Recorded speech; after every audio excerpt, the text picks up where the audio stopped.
AGB. Halo, Assalamualaikum warahmatullahi wabarakatuh. Halo semuanya, perkenalkan kami dari kelompok 23 kelas A Indralaya yang beranggotakan Muhammad Rezar Junaidi Al-Fayed, Zerlinda Elvareta, dan juga saya sendiri, Marsyana Aprilia. Di sini kelompok kami membahas mengenai vertical belt conveyor dan juga silo. Yang pertama kami membahas vertical belt conveyor.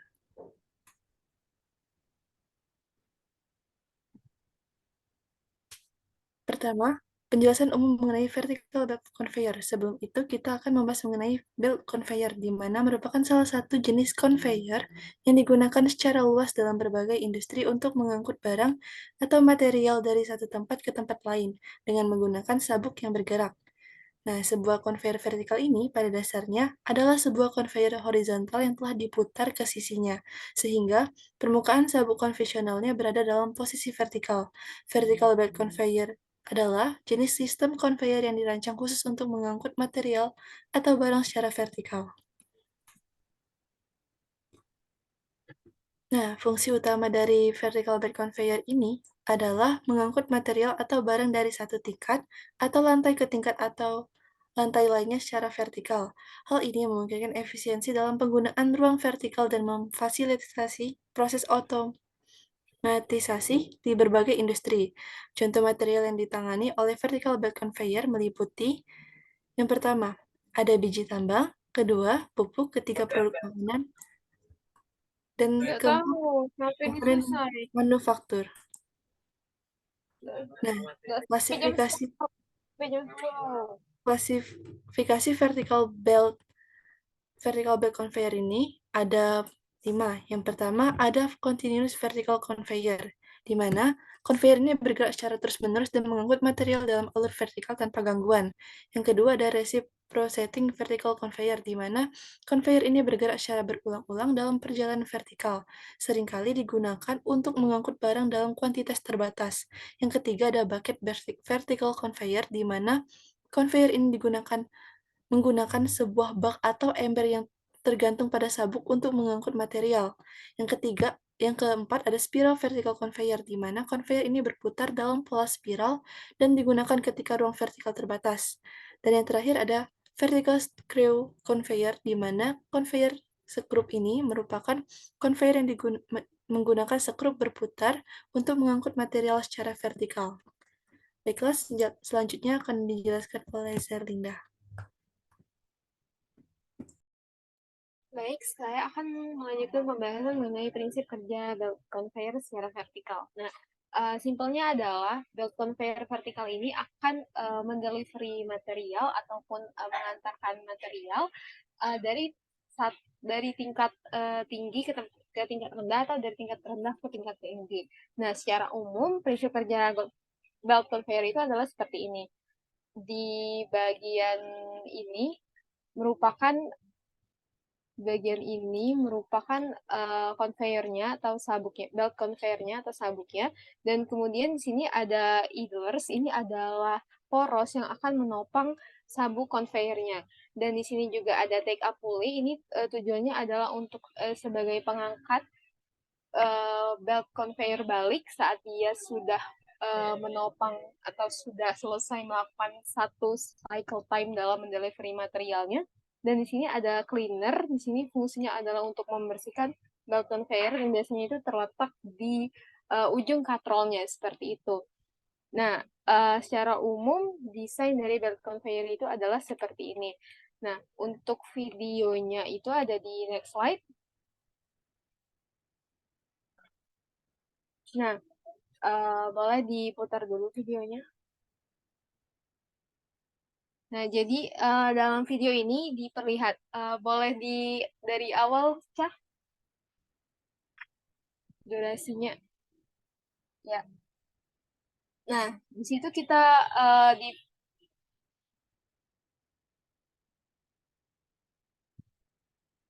Nah, di video ini diperlihatkan pertama-tama itu ada storage yang berisi feeder, kemudian itu akan jatuh ke bawah, jatuh ke vibratory feeder atau fiber yang bergetar, yang mengalami pergetaran, dan kemudian itu langsung terintegrasi dengan vertical belt conveyor seperti itu. Jadi belt conveyor ini akan mendeliver feed yang sudah dijatuhkan oleh feeder ke atas seperti itu. Dan ini adalah mekanisme kerja vertical belt conveyor yang terhubung dengan vibratory feeder dalam food processing. Boleh di next. Nah, ini merupakan dasar pertimbangan pemilihan belt conveyor. Yang pertama itu kita harus memperhatikan apakah itu tahan terhadap api dan juga memiliki antistatik properties atau sifat. Gitu. Yang kedua itu adalah apakah dasar dari belt conveyor ini dia itu bisa resisten terhadap suatu chemicals tertentu dan tidak korosif seperti itu apabila mengenai suatu bahan kimia. Dan kita juga harus memperhatikan temperatur dari pengoperasiannya. Dan selanjutnya kita juga harus memperhatikan apakah dia resisten terhadap penuaan, terhadap lapisan ozon, baik dari material yang akan kita delivery atau yang kita antarkan atau dari material belt conveyor itu sendiri. Dan selanjutnya itu adalah ukuran dari lumpur atau ukuran dari material yang akan kita antarkan. Dan selanjutnya itu adalah abrasif. Apakah material itu abrasif? Kita perlu mempertimbangkan karena ini akan mempengaruhi keawetan dari sabuknya sendiri gitu. Dan selanjutnya adalah kita harus mempertimbangkan tinggi dari titik awal ke titik akhir dia diantarkan. Dan kita juga harus mempertimbangkan cycle time atau siklus belt conveyor itu menyelesaikan satu putaran pengantaran, dan kita juga tentunya harus mempertimbangkan performance atau juga apabila tipe belt conveyor yang sejenis sudah pernah diterapkan untuk mengangkut beban sejenis, kita harus mempertimbangkan bagaimana keefisiensian dia dan keefektifan dia dalam mengantarkan material yang sejenis gitu, apakah sudah efektif atau perlu diganti dengan bahan yang lain. Nah, ini masuk ke poin selanjutnya itu adalah for replacement belt, the performance of previous belts on the same installation gitu. Jadi kita harus memperhatikan apakah instalasi yang sebelumnya itu performanya sudah cukup baik. Dan selanjutnya tentu sebagai seorang engineer kita juga harus mempertimbangkan harga dan juga ketersediaan bahan yang akan kita adopsi seperti itu. Next. Nah, ini adalah prinsip perancangan alat. Yang pertama itu adalah perancangan belt. Sebenarnya ada banyak yang ditinjau dalam perancangan alat, tetapi kita akan memfokuskan kepada dua hal ini. Yang pertama itu perancangan belt, jadi kita harus menghitung dulu require work tension-nya dalam sebuah belt itu. Berapa sih tegangan kerja yang dibutuhkan gitu. Cara menghitungnya adalah dibagi dengan lebar dari beltnya itu sendiri dalam 1 meter. Nah, apa pengaruh tension atau tegangan ini terhadap belt itu? Jadi, belt itu sebenarnya terdiri atas beberapa lapisan seperti itu. Ada yang 2 lapis, 3 lapis, 4 sampai 6 di sini. Nah, jadi kita harus mempertimbangkan nih kira-kira beltnya atau sabuknya itu kita butuh berapa lapis untuk mampu menahan tegangan tertentu, dan ini adalah rekomendasi dari working tension yang disarankan. Dan di sebelah sebagai bahan material dari belt itu sendiri, dan di sini ada plain weave, ini sejenis kain yang biasa dipakai untuk belt conveyor. Di sini juga ada crowfoot weave, dan bahkan di sini ada metode penyambungannya, splice dan fastening. Splice fastening ini dia seperti dikencangkan, dan untuk splice itu sendiri bisa disambungkan dengan metode pemanasan seperti itu, sedangkan fastening itu seperti disambungkan dengan metode Moore dan sebagainya.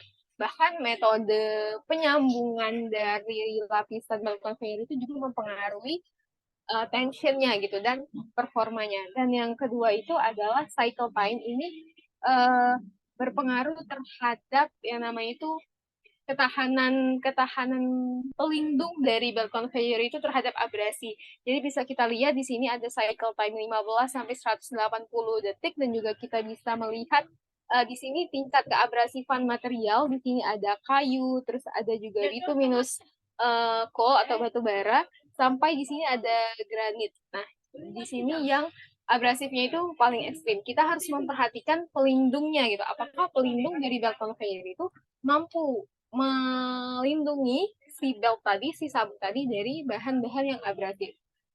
Next. Nah, sekarang itu adalah formula atau rumus dari belt conveyor sendiri. Yang pertama itu ada kapasitas. Rumus dari kapasitas itu sendiri adalah 3,6 dikali load cross section area dikali dengan kecepatan belt dan dikali dengan densitas dari material tersebut. Dan ini maksudnya adalah perpendicular to the belt. Jadi ini beban yang tegak lurus dengan belt atau sabuknya seperti itu. Dan yang kedua itu ada daya. Daya yang dibutuhkan ini adalah seperti yang tertera pada layar, VC dikali L plus TF dikali C plus 3,6 QS per 367 dengan plus minus CH per 367 dalam satuan kilowatt. Di sini juga ada keterangannya VC itu merupakan equipment friction factor. Ini udah ada datanya, udah ada tabel friction atau koefisien gesek dari setiap material. Dan juga di sini sudah dilengkapi dengan C, capacity, dan juga sudah ada keterangannya L, horizontal center, to center distance, dan lain sebagainya. Dan selanjutnya itu adalah tegangan. Ini adalah tegangan maksimal yang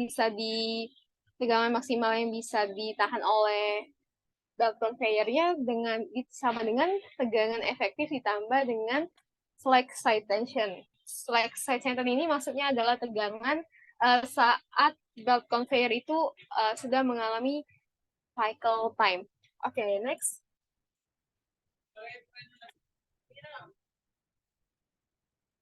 Nah, next ini adalah contoh soal. Contoh soal ini adalah kita diminta untuk mengukur atau menghitung gaya tegangan dari belt conveyor yang diameternya itu 30 inci dengan centernya itu 300 feet dan juga liftnya itu 50 feet, kapasitinya 500 dph dan juga weight materialnya itu 100 weight materialnya itu ada 100 pounds per cubic feet dan ya beberapa data lainnya sudah terpampang pada layar dan di sini kita step yang pertama itu adalah kita menentukan CW. CW-nya ini sendiri sebenarnya sudah ada datanya pada tabel dengan kondisi tertentu. Di sini CW-nya itu 0,5 dan selanjutnya kita akan menentukan belt tension-nya atau T2 tadi. Jadi minimum T2 yang bisa dioperasikan itu adalah TE atau tension effective tadi dikali dengan CW atau 3,03 TE-nya sudah dikalkulasikan, 3,03 sudah tertera pada soal dikali dengan 0,5 dengan hasilnya itu seperti pada layar. Dan juga kita akan menghitung minimum allowance tension gaya tegangan yang diizinkan per 2% belt. Nah, kita dapatkan melalui rumus 6,25 dikali dengan berat dari beltnya dan juga berat dari materialnya dan didapat hasilnya 1,367 pounds seperti itu. Sekian pemaparan dari saya kembalikan lagi pada moderator. Baik, terima kasih Zerlinda atas penjelasannya. Di sini kita akan lanjut ke pembahasan mengenai silo. Seperti yang kita ketahui, silo adalah sebuah struktur penyimpanan vertikal yang dirancang khusus untuk menyimpan dan mengatur material dalam jumlah besar, di mana silo penyimpanan juga berperan penting dalam menyediakan ketersediaan material yang konsisten selama proses produksi dan menjaga efisiensi operasional dalam berbagai industri. Struktur silo ini umumnya terbuat dari bahan yang kuat dan tahan terhadap kondisi lingkungan tertentu, seperti beton, baja, dan juga aluminium. Fungsi utama dari silo itu sendiri merupakan tempat penyimpanan material atau barang dalam jumlah besar dan mengatur penyimpanannya dengan baik. Jadi, silo ini terdapat juga beberapa fungsi lainnya, Yang pertama tadi ada penyimpanan material, kedua perlindungan material, ketiga pengendalian aliran material, dan terakhir ada pengukuran persediaan. Contoh material yang umumnya ditangani oleh silo, yaitu hasil panen seperti gandum dan jagung, dan silo juga digunakan untuk menyimpan batu bara, semen, serta hasil tambang yaitu biji yang kemudian diolah lebih lanjut.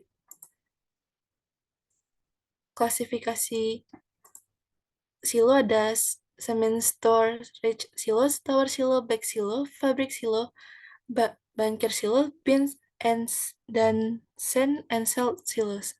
Selanjutnya akan dibahas oleh Lazar.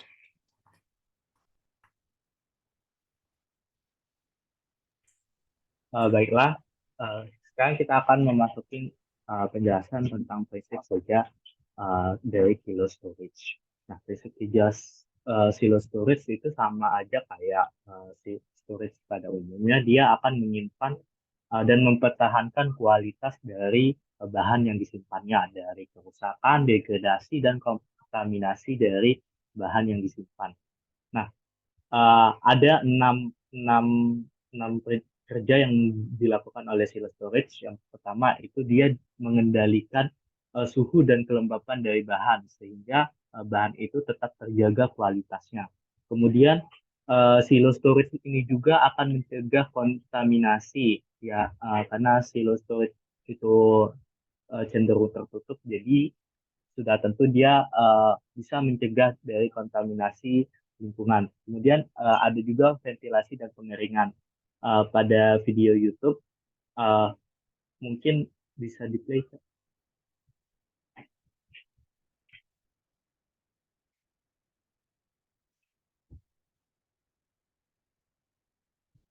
Mungkin sambil menunggu uh, ventilasi dan pengeringan uh, nanti di silo itu tersebut nanti bakal ada sistem drying di samping itu ada sistem drying, uh, sistem pengipasan dari si silo ini supaya kelembapan dari bahan yang disimpan itu tetap terjaga. Nah, ini bisa dilihat itu pengisian silo. Kemudian setelah pengisian silo, nantinya bakal ada sistem pengeringan. Nah, kemudian ada kontrol aliran bahan. Nah, kontrol aliran bahan ini nanti bakal dijelasin lebih lanjut, yaitu nanti ada aliran mass flow sama funnel flow. Kemudian penerimaan bahan itu cara dia masuk atau cara diumpankannya bahan tersebut ke dalam silo, yaitu dengan dimasukkan dari bawah. Jadi yang nantinya kalau misalnya ada silo yang bawahnya hopper, ya yang dia akan dimasukkan dari atas. Kemudian prinsipnya adalah yang masuk pertama dia yang akan keluar pertama. Next slide.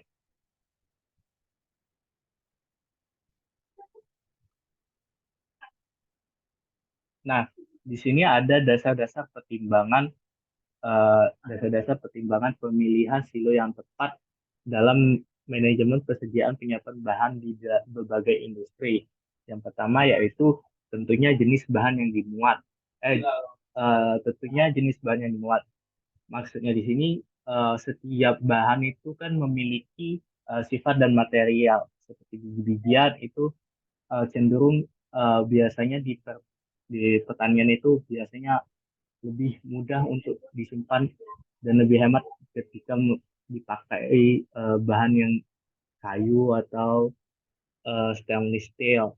Kemudian kita juga perlu mempertimbangkan berapa kapasitas yang kita butuhkan untuk membuat silo tersebut.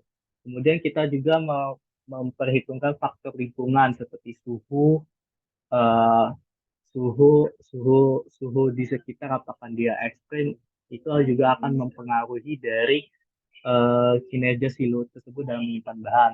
Kemudian aksesibilitas ini maksudnya kita akan banyak bahan-bahan yang digunakan untuk membuat silo itu kita pilih yang mana yang lebih mudah untuk dibongkar, karena kalau dia kayak fiberglass atau beton itu kan kemungkinan susah dibongkar. Nah, itu nantinya perbaikannya butuh biaya mahal. Nah, jadi untuk eh, bahan-bahan dasar kayak beton, fiberglass itu biasanya digunakan untuk yang hanya untuk yang kecil saja. Eh, Next slide. Nah, ini lagi dasar pertimbangan pemilihan jenis aliran silo itu ada ada bentuk makin kerucut dia alirannya juga akan mengarah ke mass flow. Artinya artinya yang masuk pertama akan keluar pertama, di mana kalau yang paling kiri itu kan dia yang merah paling atas itu kan yang masuk terakhir. Namun dia bisa dilihat itu di zoom itu uh, yang keluar itu dalam keadaan bercampur, sementara yang kerucut itu yang keluar yang pasti yang biru duluan. Artinya yang keluar pertama itu adalah yang masuk pertama. Nah, disinilah kita bisa menentukan uh, aliran jenis yang mana yang cocok untuk kita. Apakah kita ingin, apakah aliran bercampur itu akan berdampak pada kualitas atau tidak, apa aliran itu bercampur. Next slide. Nah, ini langkah-langkah perhitungan silo. Ya, yang pertama itu kita mengidentifikasi kebutuhan dan spesifikasi. Nah, Eh, kemudian kita juga akan memilih jenis dan konfigurasi silo. Kita juga memperhitungkan tekanan horizontal, menghitung momen arus keliling, perancangan plat dinding, perhitungan total beban vertikal. Kemudian kita juga akan merancang hopper, yaitu tempat keluarnya si bahan di silo. Nah, terus ada perancangan rim beam, pemeriksaan beban gabungan, kemudian ada fishing dan analisa resiko yang mungkin terjadi pada silo tersebut. Nah, hukum-hukum fisika dan persamaan matematika itu ada Archimedes, tentunya Newton gerak, hukum gesekan, hukum Coulomb, prinsip termodinamika ini akan berpengaruh pada kelembapan dari bahan material tersebut. Kemudian mekanika bahan, hukum Hooke, hukum Bernoulli, ini yang nantinya akan diaplikasikan pada prinsip aliran yang dijelaskan sebelumnya. Kemudian ada teori aliran bahan, kemudian ada rumus kelembapan dan drying. Next slide. Nah, ini contoh perhitungan kapasitas silo. Yang pertama, diketahui jenis bahan silonya, tepung, tinggi silo 25 meter, diameter silo 8 meter, jenis silo, berbentuk silinder, kemudian berat bahan jenis tepung itu 0,75 per ton per meter kubik, volume tepung kerucut 10 meter kubik. Nah, kemudian kita bisa menghitung masing-masing volume dari silo, yaitu kita bagi tiga ya, yaitu adalah volume si kerucut, volume si silinder, dan volume si tumpukan. Nah, kerucut ini yang bagian bawahnya, ya yang bagian bawahnya, terus silinder yang bagian tengahnya, dan tumpukan ini yang di atasnya. Kemudian setelah volumenya sudah ketemu dengan menggunakan rumus volume kerucut, dan kita akan mengakumulasikan total volume tersebut. Next slide.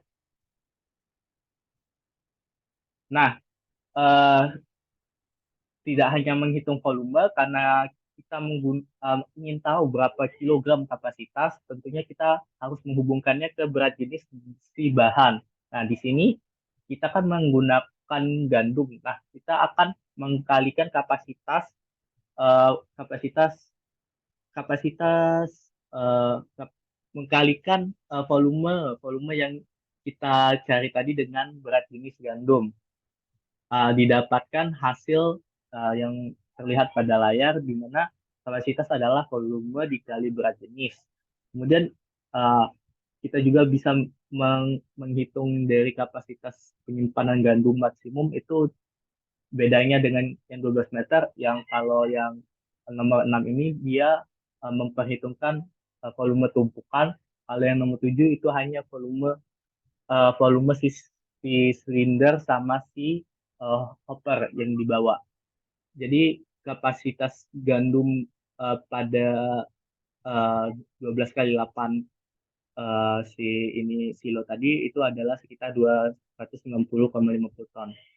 Dan maksimumnya jika penuh itu sekitar 288 ton. Nah,